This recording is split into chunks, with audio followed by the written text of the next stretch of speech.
Welcome to Fresh Catholic, a podcast for those who are converting, reverting, or simply want a fresh perspective of the Catholic faith to help them to open their hearts and minds to become closer to the love and goodness of Christ.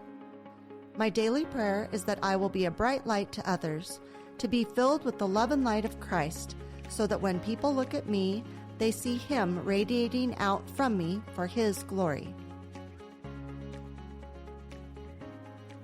Hello, I can't believe this is my first episode. This is so exciting. Thank you for being here.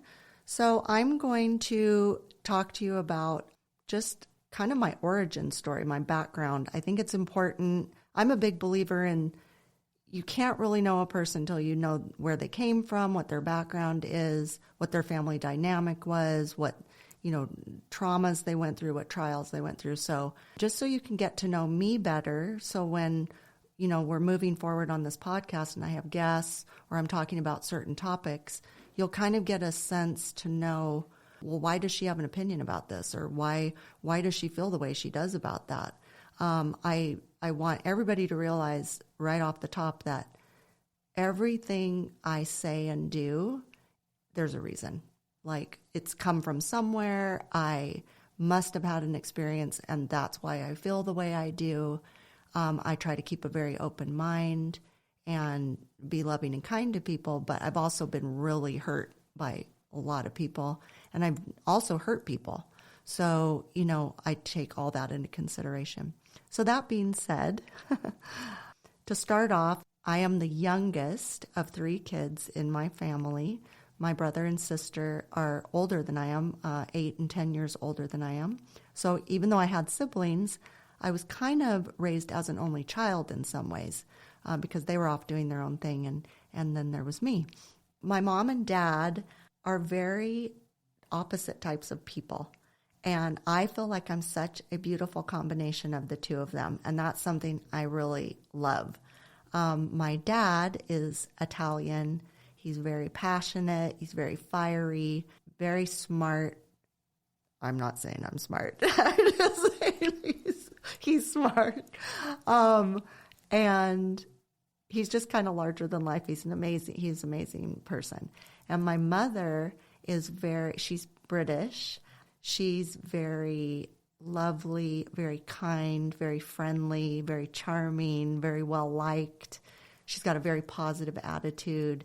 She really made me love holidays and celebrations, and they're both very supportive when I was being raised, and they both just gave me such a happy childhood and life. They've supported me. I was just so grateful to have parents like that. And my parents were married the entire time until my father passed away a couple of weeks before their 61st wedding anniversary. So I never had to live through divorce or be a child of divorce. I had my same parents, and my brother and sister and I all have the same parents. My mom still lives in the same house I was raised in since I was 3, and we're in a really small town of Ojai, California. So it was beautiful. Loved it. Loved my childhood.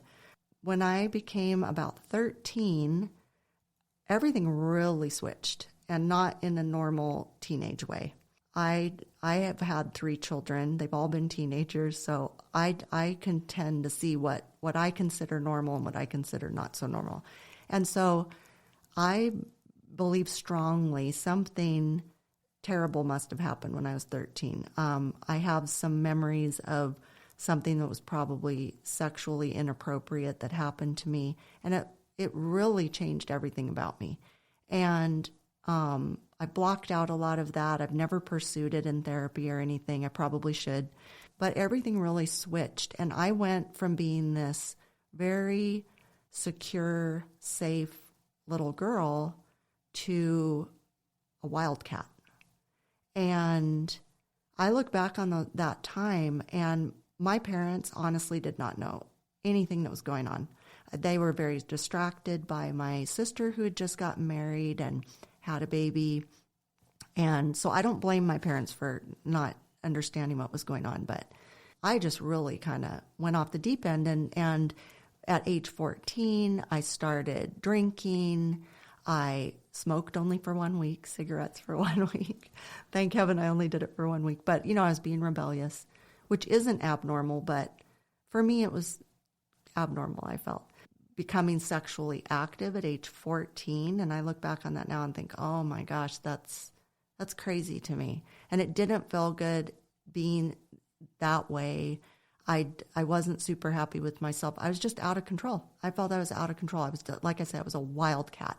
I would literally hang out of car windows screaming at people, like boys and everything. And I got voted biggest flirt. My mom was horrified. I got voted biggest flirt at our junior high school, and she was so embarrassed. And so I went through this just very bizarre phase. And then when I was 15 years old, I met a boy at our local school, and he was not a good choice at all.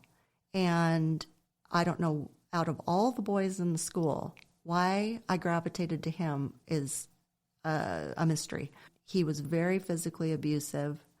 He and I would break up just constantly, break up, get back together. He would do physical harm to me, and then he was the most sorry person in the world. And I put up with this for years and years, kept going back. I didn't realize until years and years later that wasn't normal. Like, I literally at the time thought, oh, everybody's doing, this is happening to everybody. Well, no, it's not happening to everybody. It wasn't okay. It was, nobody, people didn't really know what was going on. He ultimately ended up slamming my head against a cement wall and gave me a concussion. And I was trying to graduate early, and I barely graduated early because my brain wasn't right. But after all that, would you believe I married him? So I was with him for 5 years, if you can imagine. And I am very sympathetic to abused people, not just women, but abused people, because it's such a cycle. It's such a bizarre cycle. But that was a real rough time. It was very long and drawn out. It was really hard on my family that I just kept going back and forth with this person. That was a really rough period in my life. But at the same time all that was happening, I also was kind of leading a double life, because as that's going on, and it's like he was really giving me low self-esteem, and I was just believing everything he said. He was totally manipulating me and like making me not feel good about myself. On the other hand, I was very well liked in school. I ended up my senior year getting best personality. My mom was so happy I redeemed myself. Thank the Lord. I got voted best personality. I was, close to being the homecoming queen. Everything was like really clicking along. I ended up being Miss Ojai. So I had like almost like a double life where like here I'm being beaten up and treated horribly by my boyfriend / ended up being my husband. And on the other hand, I would go out and put on this brave face or this show almost, where everybody thought everything was great and fine. And, oh, she's got, I had a lady tell me one time, you lead a charmed life.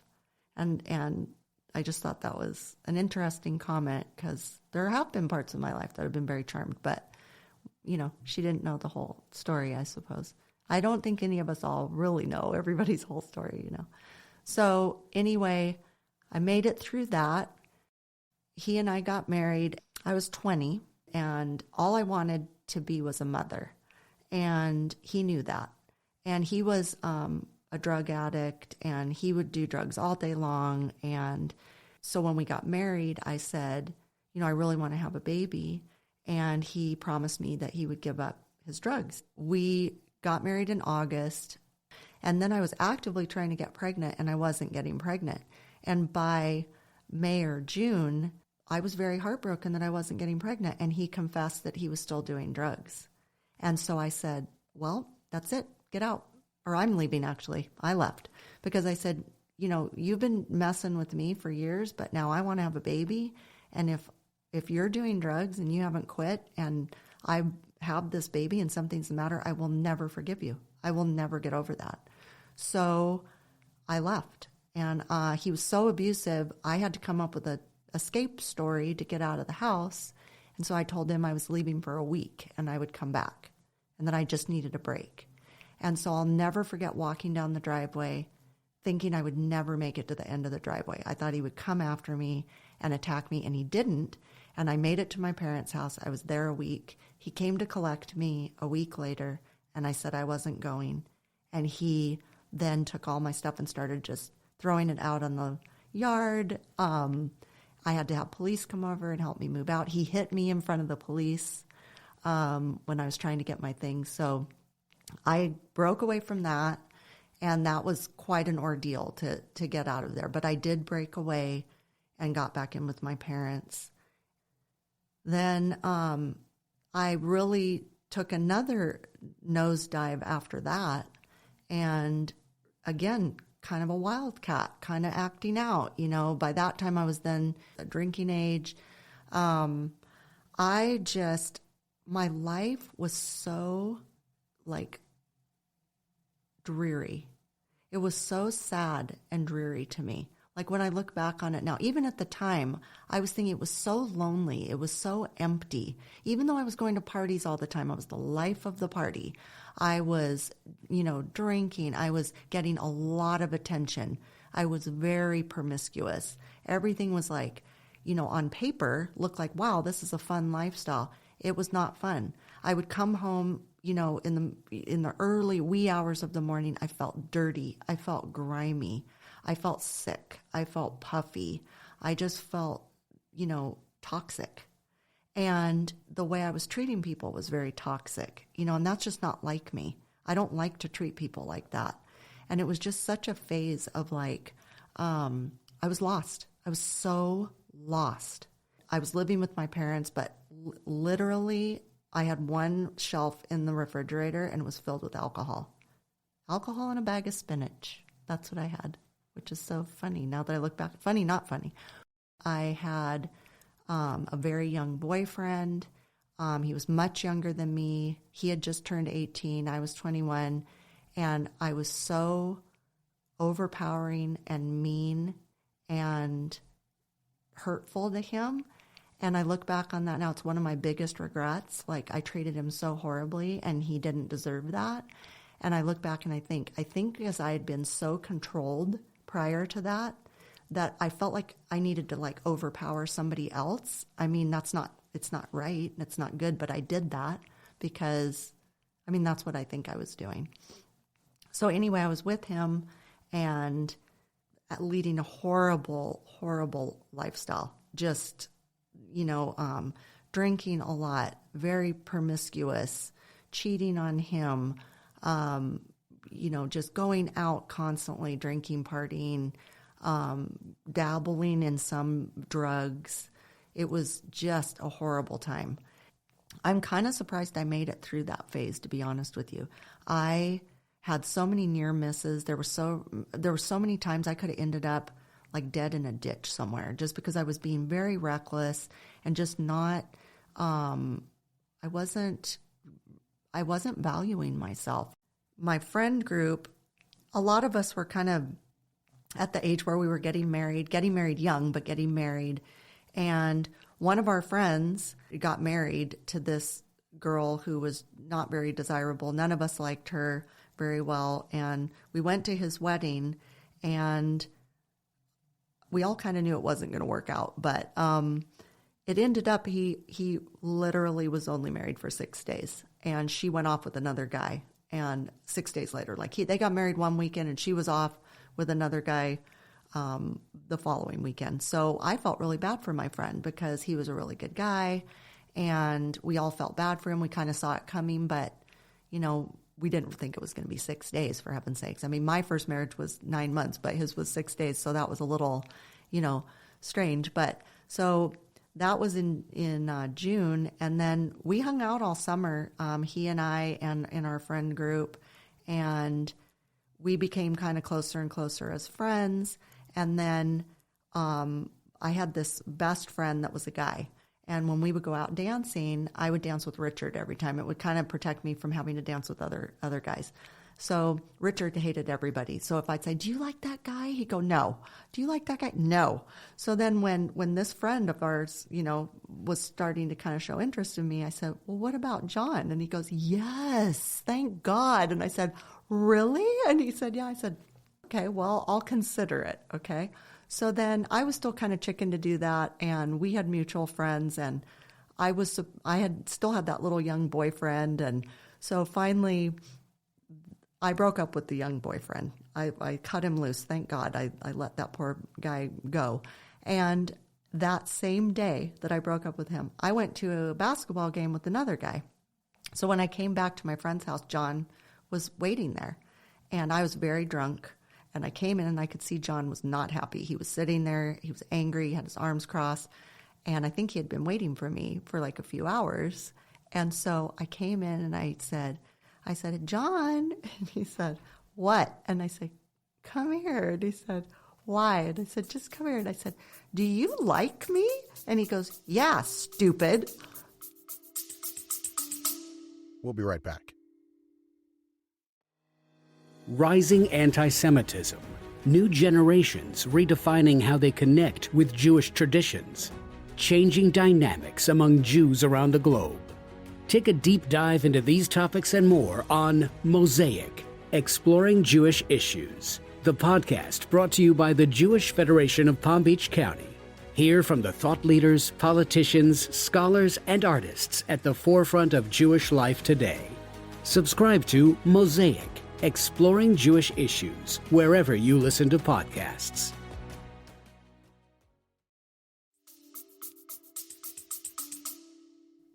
He and I ended up getting together, and I felt real safe with him because he was a friend of mine. Almost immediately, I got pregnant. And so we'd only been together a month, and I got pregnant. And I was thrilled because all I wanted to be was a mother. So, I mean, even in beauty pageants, when they would ask, what do you want to be? And I'd say, a mother. I was the only one that would ever say that, which was kind of funny to me, but that's all I wanted to be. So when I got pregnant, I was like, this is great. This is great news.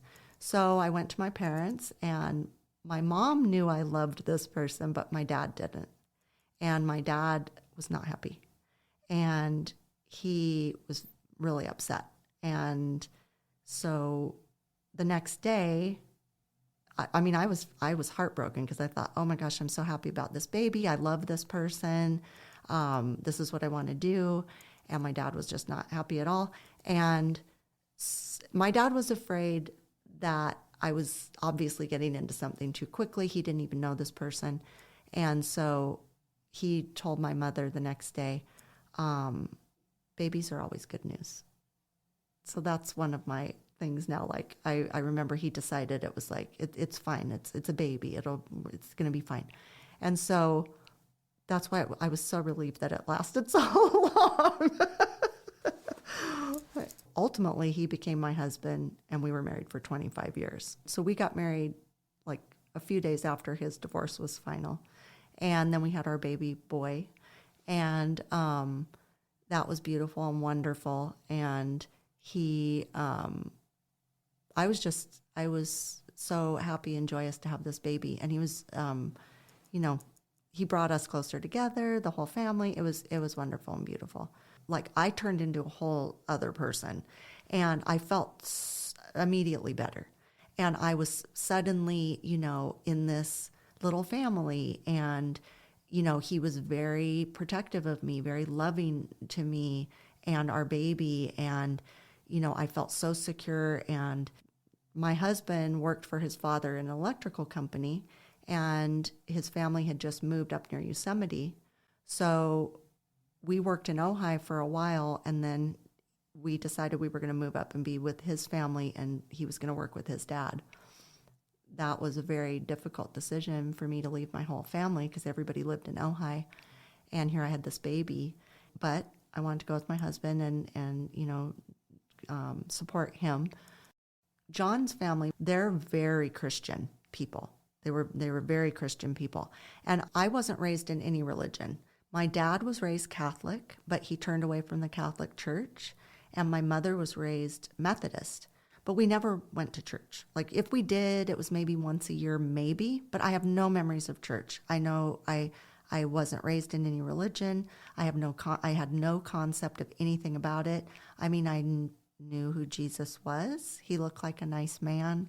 I would do prayers, but I really didn't understand what I was praying to or why, but I would do it because I felt good about it when I was little. But John's family was very Christian. And for some reason, I had just this thought about religion that was just negative. I don't know why, but I just did. And so his family, they were very nice people, but I didn't know them very well because we got together and they moved away right away. So when we got ready to move up to Yosemite, I said to John, well, I'm not going to be a Christian and I'm not going to church, so you can't make me do that. And he said, well, I'm not going to make you do that, but, if I would like for you to, but if you don't want to, we won't do it. And I said, well, I'm not doing it. So there you go. So we move up to this little town near Yosemite, and it's called Oakhurst. So in Oakhurst, everybody's Christian. No, I don't know if they're all Christian, but they're very Christian up there. And so for a little while, we didn't go to church. And then we got invited to a dinner at somebody's house one night. And we went, and ironically, the gentleman that invited us was a carpenter, which I think is hilarious. As we all know, Jesus was a carpenter. And this man was named Chandler West. And we went to this dinner party, and he and his wife were so welcoming, very warm. And at the end of the evening, I was just hanging on every word of this man. He was just so kind, and he was very soft and sweet and gentle. And he was just like, not talking about anything in particular, but we laughed, and I said to John, I want a piece of that guy's action. And he said, well, he's Christian, and I think that's where you're getting that vibe from. And so I decided we would go to church. So we started going to an evangelical free church in Oakhurst. And everybody we encountered at that church were wonderful, lovely, beautiful people. I got completely submerged in that church. And I decided, oh my gosh, this is what I want to do. I want to be a Christian. But I knew nothing about it. So I went and got a children's Bible because I didn't understand anything about it. So I actually thought Adam and Eve and Noah and Jesus were all at the same time. I had no idea how this all went. So the children's Bible was great because it gave me a very elementary vision of what it was. Well, I completely fell in love with Jesus. I felt just a deep love, like when you fall in love with somebody. I couldn't get enough of him. I couldn't read enough. I wanted to soak him all in. I loved him. I adored him. And we got very involved in this church. Everybody was so wonderful to us. They took really good care of us. They were so genuine and beautiful. And I was so happy to become Christian. And I was just, it was a new life. I was trying to lead a new life. And we lived there for a few months and decided we were going to move out into the country. And we moved out into a trailer. And at first it was just beautiful, serene. I loved it out there. It was very peaceful and quiet. And raising this baby out in the country was beautiful and wonderful. And we decided that we would start trying to have another baby. So I easily get pregnant, what we found out. So my husband's grandmother used to say, when the wind blows from the north, Lori gets pregnant. So that's a blessing. So I got pregnant and we were thrilled. And so everything was going along fine. And then, your life can change in a single instant. And I ended up being in a horrible car accident with my 21-month-old son in the car with me, pregnant with my second baby. And needless to say, I got in the car accident, broke my neck, and had my baby the same day.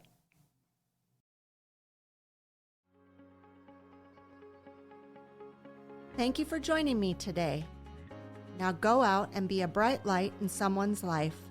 And remember, be focused, be faithful, and be fresh.